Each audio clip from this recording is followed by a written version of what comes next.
मुद्दे की बात। मैस्टेक के चेयरमैन अशांक देसाई सर आपको आपकी स्क्रीन पर नजर आएंगे। Ashank sir, thank you so much जुड़ने के लिए, एक बार फिर से स्वागत है आपका।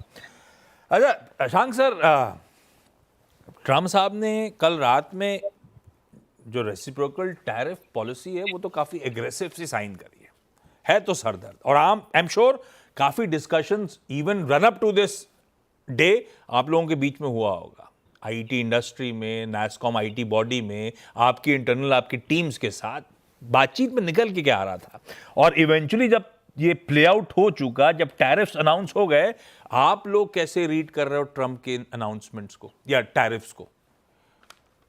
थैंक्स, धन्यवाद आशीष जी। देखिए, एक बात है डायरेक्ट टैरिफ, तो आईटी इंडस्ट्री सर्विस इंडस्ट्री है, पे कुछ टैरिफ का सवाल नहीं है। तो एक तो डायरेक्ट टैक्स जो इम्पैक्ट है वो हमें कुछ उसका इम्पैक्ट नहीं है। अभी हम इनडायरेक्ट इम्पैक्ट पे आते हैं। इनडायरेक्ट इम्पैक्ट जो होगा वो इकोनॉमी पे होगा, और इकोनॉमी का जो इम्पैक्ट है वो आईटी इंडस्ट्री पे हो सकता है। ये बात तो सीधी और स्ट्रेट है। तो अभी आप आईटी इंडस्ट्री की बात करें, अमेरिकन इंडस्ट्री इकोनॉमी की बात करें, तो दो बातें हैं। एक तो टैरिफ की बात है, और टैरिफ के बाद जो टैक्स कट होने वाले हैं वो उसकी बात है। तो टैक्स कट की आप बात करेंगे तो वो पॉजिटिव ही है। टैक्स कट हुआ तो डिस्क्रिशनरी स्पेंड बढ़ जाएगा। कौन सा अशांक सर टैक्स कट? मतलब अमेरिकन कॉर्पोरेट्स के जो टैक्स कट की बात ट्रम्प साहब कर चुके हैं पहले, करने वाले हैं, और अभी उन्होंने बोला है, उन्होंने दो बातें की, टैरिफ होगा और टैक्स टैरिफ से हमारा इनकम बढ़ेगा, कुछ बिलियन या कुछ ऐसा नंबर है, मुझे पता नहीं है। उसकी वजह से वो टैक्स भी रिड्यूस कर सकते हैं, क्योंकि उनका डेफिसिट फिर कंट्रोल में रहेगा। तो जो टैक्स की बात है वो पॉजिटिव है, और जो जब आएगी तब हम उसको सुनेंगे। अभी टैरिफ में आएंगे। अभी टैरिफ की बात आप जो देख रहे हैं, एक इकोनॉमिस्ट बहुत सारे जो बात कर रहे हैं वो बोल रहे हैं कि उसका निगेटिव इम्पैक्ट इंडस्ट्री पे हो सकता है, इन्फ्लेशन हो या इकोनॉमिक ग्रोथ हो। मगर एडमिनिस्ट्रेशन जो बोल रही है कि उसका इम्पैक्ट निगेटिव नहीं पॉजिटिव होने वाला है, क्योंकि प्रोडक्शन बढ़ेगा अमेरिका में, क्योंकि बहुत सारे इंपोर्ट कम हो जाएंगे और इंडस्ट्री बढ़ेगा। अभी इसमें सब टाइम गैप का सवाल है, क्या कब होगा। शायद निगेटिव इम्पैक्ट पहले हो और पॉजिटिव इम्पैक्ट बाद में हो। इसके बारे में तो हम अभी कुछ कमेंट करना बहुत ही मुश्किल है, मगर वो एक सस्पेंस है चीज। मगर एक बात आप ध्यान में रखिए, जब भी कोई निगेटिव इम्पैक्ट आता हो अमेरिकन इंडस्ट्री में, और वो आते रहा है, ये नया है। हमारी आईटी इंडस्ट्री 40 वर्ष से काम कर रही है, और हमने बहुत सारे रिसेशन भी देखे हैं। जब रिसेशन होता है तब कॉस्ट कंट्रोल पे बहुत अच्छी अपॉर्चुनिटी आती है, और जब कॉस्ट कटिंग की अपॉर्चुनिटी हो, आईटी इंडस्ट्री का जो स्पेंड है उसमें ऑफशोर की बढ़ोतरी हो जाती है। तो रिसेशन में भी हमने देखा है कि पॉजिटिव इम्पैक्ट हो सकता है इंडियन इंडस्ट्री के ऑफशोर बिजनेस में। और अशांक सर, आसान शब्दों में, ये एग्रेसिव अनाउंसमेंट्स के चलते एक बात तो सच है कि वो स्लो डाउन का खतरा बढ़ेगा। वैसे भी रीसेंट यूएस का डेटा कह ही रहा था कि स्टैगफ्लेशन टाइप सिचुएशन है, और स्लो डाउन तो ऑलरेडी है उस इकोनॉमी में, शायद वो रिसेशन या मंदी की तरफ स्लिप होने जा रही है।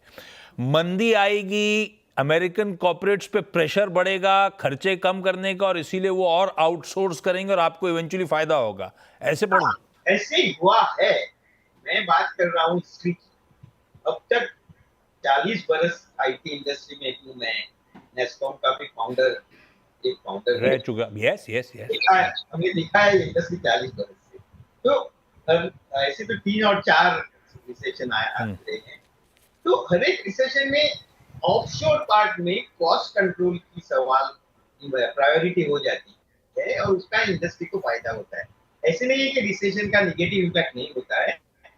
जो ऑनशोर है उसमें ठीक है, ये रिसेशन आएगा और मंदी में पहले सीटीओ सीईओ हाथ खींचेंगे, खर्चा नहीं करेंगे, इवेंचुअली आउटसोर्स करेंगे क्योंकि काम सस्ते में कराना होगा। वो लॉन्ग ड्रॉन है।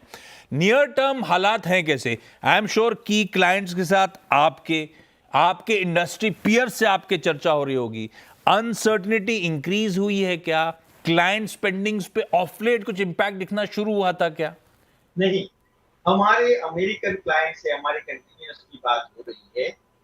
हमने बात दो बारे में की है। एक है कि आपका स्पेंड बढ़ रहा है या कम हो रहा है। दूसरी बात बोल रहे हैं हम एआई इन्वेस्टमेंट में क्या करने वाले हैं आप। तो सब लोगों का एक ही ओपिनियन है कि हम एआई वगैरह यूज करके हम नए अपॉर्चुनिटीज देखेंगे, क्या नए एप्लीकेशन कर सकेंगे वो देखेंगे। और एआई का फायदा भी हो सकता है कॉस्ट में, क्योंकि थोड़ा प्रोडक्टिविटी इंप्रूवमेंट है, तो वो सब हम करेंगे।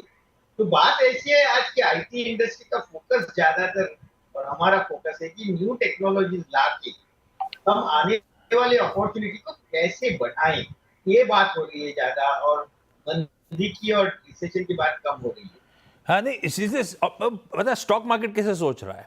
हाँ, ये समय वो था जब आपको बिजनेस रीजिक करना था, एआई ट्रांसफॉर्मेशन बिजनेस का, ये वो वैसे भी ट्रांसफॉर्मेशन का समय था, ऊपर से मैक्रो एनवायरनमेंट चैलेंजिंग हो गया, तो वो दोहरी मार पड़ गई, ऐसा फील आ रहा है। अच्छा, मैं आप कह रहे हो कोई दिक्कत नहीं है आपके क्लाइंट्स में, पर कुछ रिपोर्ट सजेस्ट कर रही थी, आपके लिए नहीं कह रहा हूं, जनरली आईटी इंडस्ट्री के लिए कुछ स्पोरेडिक इंस्टेंसेस हैं जब यूएस कंपनीज की तरफ से पॉज हुआ है, जैसे कि लार्ज यूएस बैंक्स कहा जा रहा है अपने ट्रांसफॉर्मेशन प्रोग्राम्स में हाथ खींच रहे थे ऑफ लेट।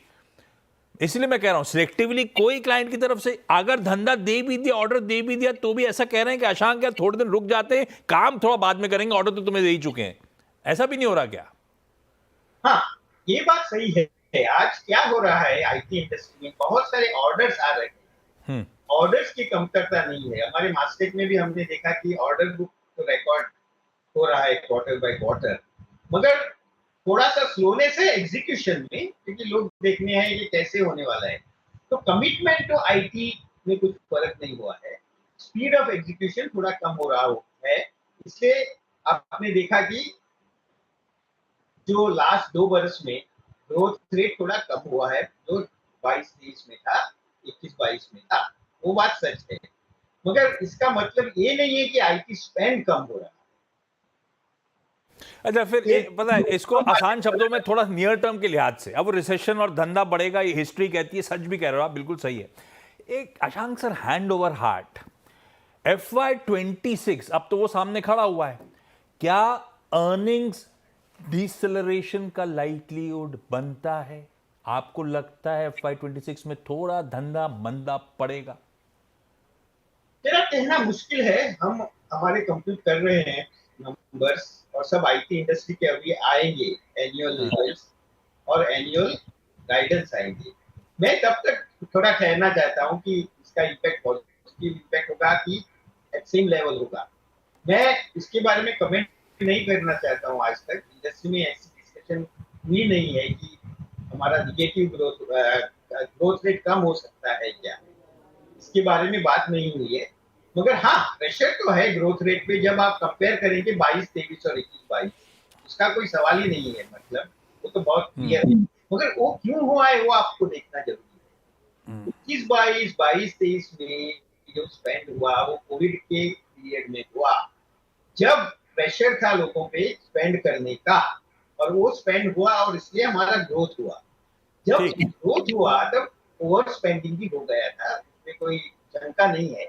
तो ये ओवर स्पेंडिंग के लिए एक स्लोनेस आई है।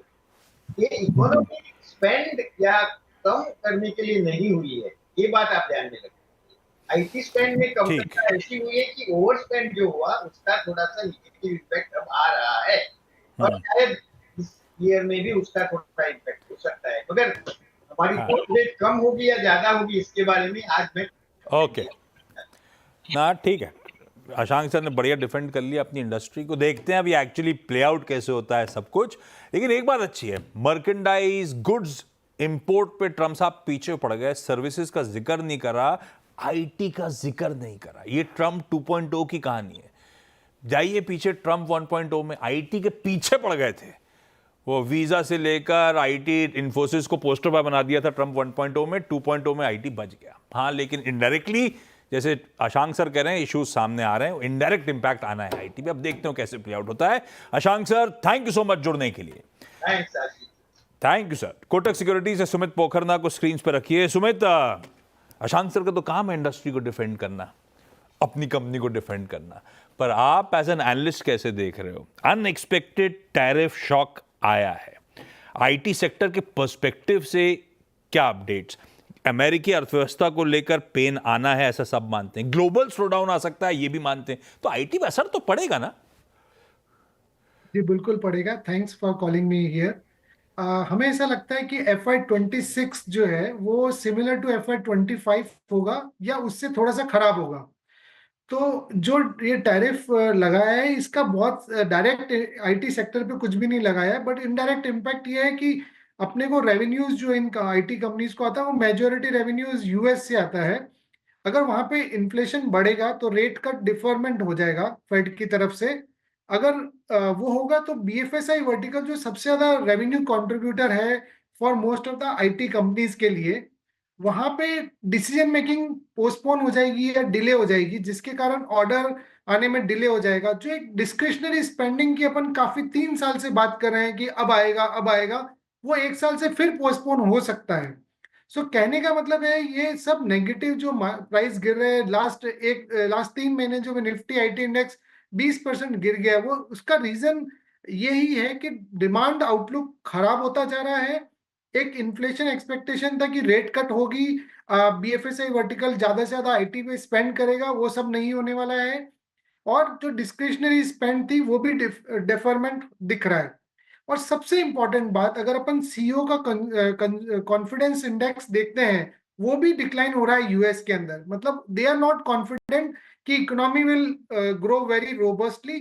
तो अगर उनको कॉन्फिडेंस नहीं है तो वो अपना एक्सपेंडिचर कंट्रोल करना चाहेंगे, आईटी को जो कोर बिजनेस उस पे करेंगे, डिस्क्रिशनरी स्पेंड को पोस्टपोन करते जाएंगे। अच्छा, नहीं, और यही सब भाव में दिख रहा है। सही कह रहे हो आप। पेन में आईटी सेक्टर लगातार बना हुआ था और आज भी पिटा हुआ सेक्टर इस तरह से रिएक्ट कर रहा है। आईटी इंडेक्स आप लोग की स्क्रीन पर आएगा।